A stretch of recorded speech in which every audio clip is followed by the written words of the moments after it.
Друзья, здравствуйте! Снова с вами Иванов Юлиан. Сегодня я в гостях у своего друга, у Неместрова Петра. Поприветствуем его. Петр, здравствуй. Приветствую, Юлиан, приветствую. Немножко расскажем. Сейчас в данный момент мы произвели замер.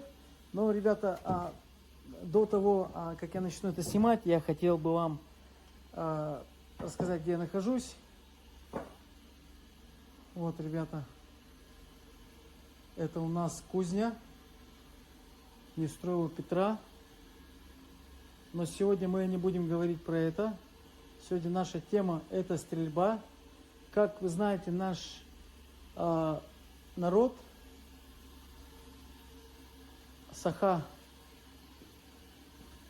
преобладающе занимаются якутскими ножами. И мы увлекаемся очень много чем, не только стрельбой ножами. И у нас очень много своей культуры. Я хочу напомнить, ребята, что Петр Борисович является предпринимателем, стрелком, хорошим человеком. И он сын ныне того человека, о котором я говорил в предыдущих видео, прославленного кузнеца, духовного вдохновителя Бориса Федоровича. Мандаров Борис Федорович. И я хотел сказать, что, ребята, Петр выполнил в этом году норматив мастера спорта, с чем еще раз поздравляем, Петр. Спасибо. Да, спасибо. и, наверное, скорее всего, мы, переключимся к тебе. Расскажи, Петр, про себя, почему ты вот начал увлекаться стрельбой, стендовой стрельбой. Ну, если честно, да, совсем честно брать, то я совсем плохо попадал на утиной охоте, получается, да, вот. Друзья все время надо мной подшучивали, шутя любя, и как бы это меня очень сильно раздражало, да, и по этой причине я первый раз пошел на стенд со своим другом, да, ну и случайно вот попал на стенд, это мне увлекло. Потом дороговизна этого вида деятельности, ну, вида, можно сказать, спорта, да, она отбросила меня на 10 лет от увлечения стрельбой по тарелочкам, спортингу, да.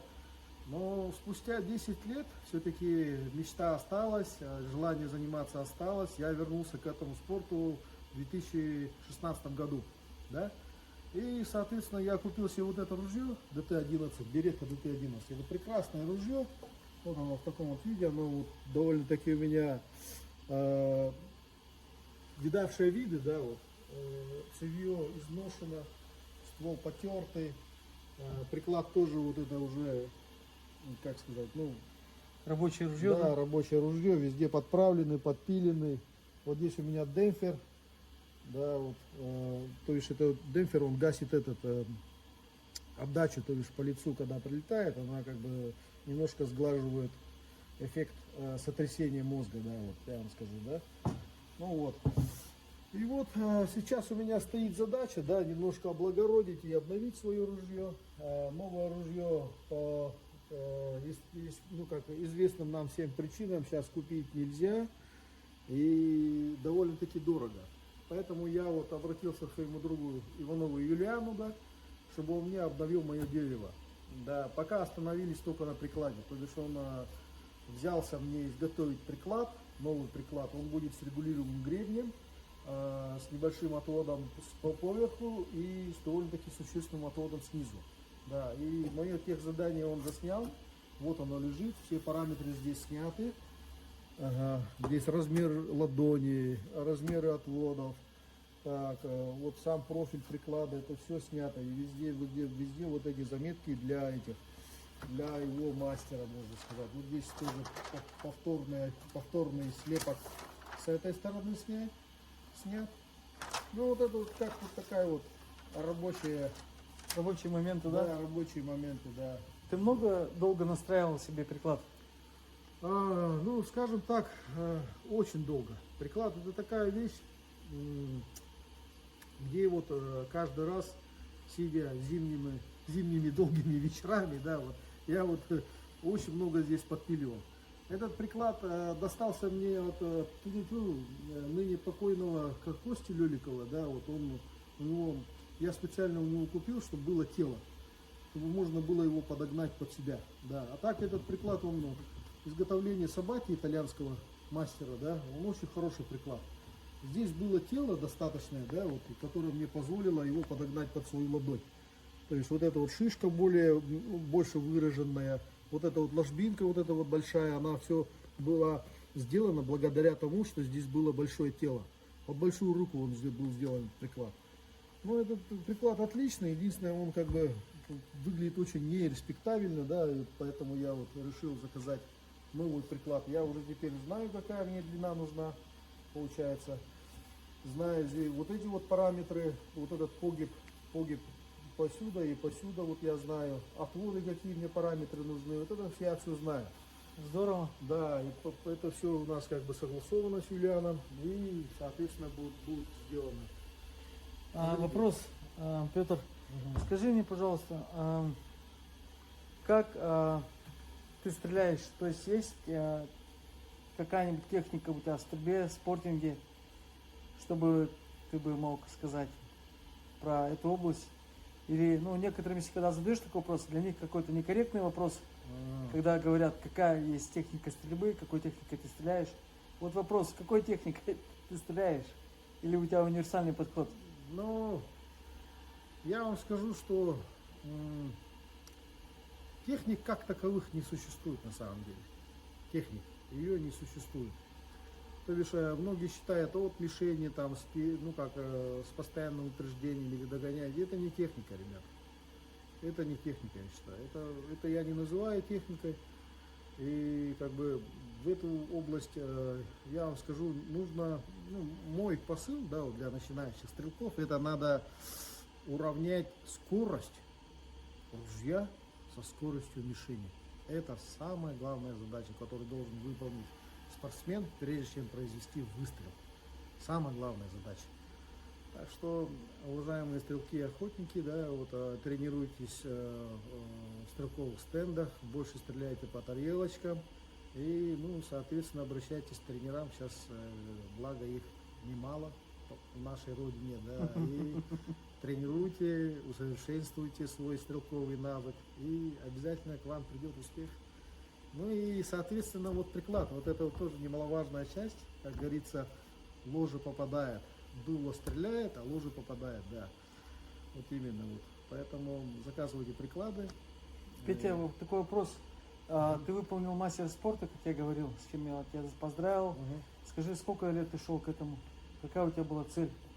Если так посчитать, в 2016 году я начал свою стрелковую, можно сказать, стрелковый путь. И получается, в 2021 году я выполнил. Это сколько лет? Лет 6 я шел к этому, да. И, как сказать, сам путь очень интересен, он, можно сказать, заполнен взлетами и падениями, да, разочарованиями и, можно сказать, моментами счастья, да. Немало я побед одержал тут в республиканских турнирах и как бы немало призов выиграл, и поэтому я как бы вообще не жалею, что увлекся этим спортом. Стрелковый спорт мне дает много знакомств с интересными людьми. Я объездил практически всю Россию. В Европе был в нескольких местах на чемпионатах мира. И как бы новые знакомства, новые места, новые люди, интересные люди, да, вот они дают человеку, мне, например, лично, да, вот жизненную энергию. Я черпаю, занимаясь стрельбой, я как бы ухожу в другой мир, от суеты ухожу, получается, и получается у меня такой довольно-таки активный отдых. И вам всем, дорогие зрители, советую найти свое любимое хобби, ну и как бы, вот так вот. Сегодня, спасибо, сегодня у нас в России, не секрет, стали патроны дорогие, ружья дорогие, да? И как вообще вот, ощутимо, да, вот эти препятствия сейчас вот на соревнованиях ты ездишь, как вообще вот стрелков больше стало, меньше? Я скажу, что меньше стало, гораздо, даже если по нашему зимнему стенду брать, раньше гораздо больше народу стреляло на регулярной основе, да, Это получается 1-2 тренировки в неделю и в субботу обязательно коммерческий турнир. Это как обязательно было, да? Буквально вот в прошлом, позапрошлом, ну и еще вот былые года мы стабильно тренировались 2 раза в неделю, да? Ну и стоило это недорого совсем, где-то в районе 6-7 рублей, допустим, да? А сейчас данное удовольствие, допустим, в тех же объемах, если брать, это 10-15 рублей стоит. Поэтому, ну, естественно, доходы у населения не такими масштабами растут, поэтому, да, стрелковая отрасль, можно сказать, или вот, ну, как ее назвать, я не знаю, да, она как бы сейчас находится в не очень хорошем положении, да, стреляют люди мало, стенды мало денег зарабатывают, да, и, возможно, это, ну, будем надеяться, что вот это явление недолго, Временно. да, временно, и как бы, как говорится, скоро солнышко зайдет. И патроны станут дешевле, да? Да. И порох станет доступным. Да. Все дело в порохе, да. И поэтому, да, будем надеяться, что все-таки мир наступит долгожданный и всем даст продуху нам всем. В завершение разговора, Петр, еще напутствие молодым стрелкам, те, кто смотрит, какие есть вот самые основные твои советы начинающим стрелкам для того, чтобы попадать в цель и улучшить свою стрельбу? Самое главное на сегодня. Ну, самое главное это не терять энтузиазма с одной неудачи до другой неудачи. Шутка. Но тренировки, да. Как бы это дорого не звучало, да, обязательно нужно тренироваться. Допустим, я человек, который не обладает стрелковым талантом. Все мои достижения пришли, как говорится, путем тяжелых тренировок и, как сказать, целеустремленных действий. Да. И поэтому упорный труд всегда победит любой талант, если талант не подкреплен упорным трудом. Поэтому, ребята, давайте занимайтесь, не бросайте, занимайтесь теоретическими, укрепляйте свои теоретические знания, ну и практические занятия в стендах, везде, где есть возможность, нужно все равно заниматься.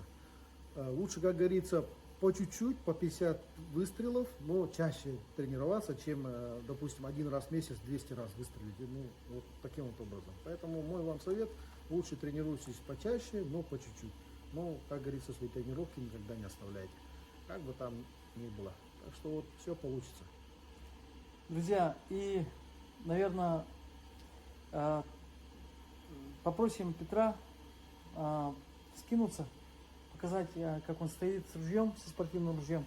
Не против, Петр? Да, нет, конечно. Покажем, ружье разряжено. Да. Как вообще вот должно быть у тебя вот? Да. Я вам покажу спортивную скидку, да, и спортивную вкладку, да.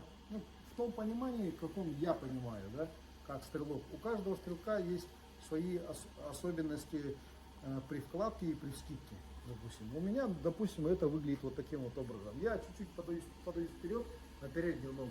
Вот так вот, чуть-чуть. И вот таким вот образом вкидываю. Вкладка у меня выглядит вот таким вот образом. Поводка. Глаз, да, вот показать глаз. То есть такой вот храбрый глаз. Я вот называю вот такой открытый глаз, да, Петр, у тебя? Да. При любой стрельбе, да, вот планка, да, ну, лично я считаю, что она должна быть максимально открытой. Многие боятся, что промажет поверху, да, что снова пролетит сверху, но такого не происходит. По какой причине не могу понять, да, но все же планка у меня визуально открыта где-то на 2 сантиметра. Раньше я стрелял с открытой планкой где-то сантиметр, вот примерно я считаю вот таким вот образом, да, вот вид планки сантиметр. Сейчас она у меня открыта где-то на 2 сантиметра. Еще раз. Можно выше? Ух ты. Очень открытый глаз. То есть ты видишь полностью в панораме, да? Да. Мишень. Да. То есть я периферию лучше вижу. Мишени, вылетающие снизу, тоже хорошо вижу, получается. Ну и, соответственно, как бы само восприятие и полета, и скорости, и глубины картинки, и прочие все вот эти вот элементы, которые влияют на стрельбу, да, на восприятие мишени, на правильное восприятие, да, вот. они становятся лучше, если у человека открыта планка. И если у человека есть регулируемый гребень. То бишь, если у вас есть хороший, правильный регулируемый гребень, можно это регулировать таким образом, чтобы у вас глаз стал настолько открыт, насколько надо. Это важная часть правильной стрельбы. И я как бы тоже изучаю, как стреляют именитые стрелки, как Николай Кобяков, например, у нас вот стреляет, как вот с Новосибирска Олег Гончаров стреляет. У них у всех очень открытая планка, очень открытая. То есть они никак вот так вот, ложившись и утонувшие вот сюда в гребень, не стреляют. Все стреляют с очень открытой планкой, да. И я считаю, что в этом что-то есть. Почему-то я всегда считал, что дробь при такой вот открытой планке, да, пролетит сверху. Ну, такого не происходит. Это, как это объясняется, я не могу понять, но все-таки есть в этом какая-то доля правды, да. Поэтому, если вы не уверены, конечно, попробуйте. Получится, нет, так нет, ну как бы все люди разные, да. Я вот лично свой опыт вам рассказал таким вот образом. Ну что, друзья, я хочу поблагодарить Петра за очень такое теплое интервью. Он стрелок с большим стажем, охотник, мы вместе охотились. Сегодня 27 декабря, 4 дня остается до Нового года. Мы поздравляем вас всех с наступающим Новым годом. Желаем всего вам самого наилучшего, чтобы вы достигали целей, друзья. Ну и еще раз поблагодарим Петра. Спасибо. Всем, ребята, если было полезно, ставьте лайк. Всего доброго. До свидания. Пока.